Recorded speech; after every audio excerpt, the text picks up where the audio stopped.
আজ 21 জুন আন্তর্জাতিক যোগ দিবস। শিলচর জেলা ক্রীড়া সংস্থা আজকে যোগ দিবস উপলক্ষে এক যোগানুষ্ঠানের আয়োজন করেছে। আমাদের এই অনুষ্ঠান বিকাল 5টায় শুরু হয়েছে। প্রায় 1 ঘন্টার মতো আমরা এই অনুষ্ঠানটা করেছি। আমাদের খেলোয়াড়দের মধ্যে টেবিল টেনিসের প্রশিক্ষার্থী, ব্যাডমিন্টন একাডেমির প্রশিক্ষার্থী, ওনারা এই যোগে যোগদান করেছেন এবং সেই যোগ আমাদের জেলা ক্রীড়া সংস্থায় প্রত্যহ যুগের একটা অভ্যাস আছে।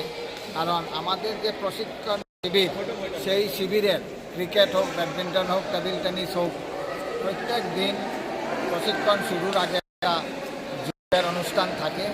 তাই আমাদের ওরা যোগের ব্যাপারে ওরা ওয়াকিবহাল।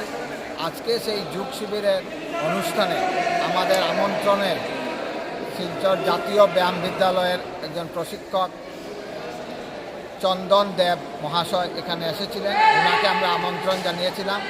ওনার সহযোগিতায় আজকে আমরা বিশ্ব যোগ দিবস এখানে পালন করেছি এবং আমাদের প্রশিক্ষার্থীর সাথে সাথে অভিভাবকরা যারা এই প্রশিক্ষার্থীকে নিয়ে এই একাডেমিতে আসেন, অভিভাবকরা এখানে সেই যোগ শিবিরে যোগদান করেছেন তথা আমাদের জেলা ক্রীড়া সংস্থার প্রত্যেক সদস্যরা এই অনুষ্ঠান আয়োজনে সহযোগিতার জন্য আমি ওনাদেরকে ধন্যবাদ জানাই এবং আমরা সাংবাদিক বৃন্দকেও এখানে উপস্থিত হতে দেখেছি, ওনাদেরকেও আমি ধন্যবাদ জানাই। সকালের অনুষ্ঠানটা বিকালে সকালে আমরা আজকের প্রোগ্রাম অফিসিয়াল গভর্নমেন্ট প্রোগ্রাম ছিল। আমাদের অনুষ্ঠানটা করার কথা ছিল সকাল 7টায়।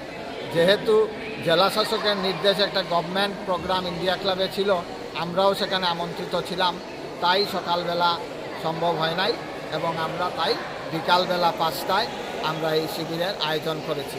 আমি ধন্যবাদ জানাই যারা এই সহযোগিতা আমাদের এখানে এগিয়ে এসেছেন এবং প্রত্যেক প্রশিক্ষার্থীকে আমি এই সহযোগিতা করার জন্য এবং বিশেষ করে জাতীয় ব্যায়াম বিদ্যালয়ের প্রশিক্ষক চন্দন দেবকে আমি ধন্যবাদ জানাই। ওনার সাথে আরও এসি প্রশিক্ষক ছিলেন, ওনাদেরকেও ধন্যবাদ জানাই এবং আমরা আগামীতেও এই জাতীয় যে যোগ দিবস সেটা পালন করব, এটাই প্রতিশ্রুতি রেখে আমি ধন্যবাদ জানিয়ে এখানে আমার বক্তব্য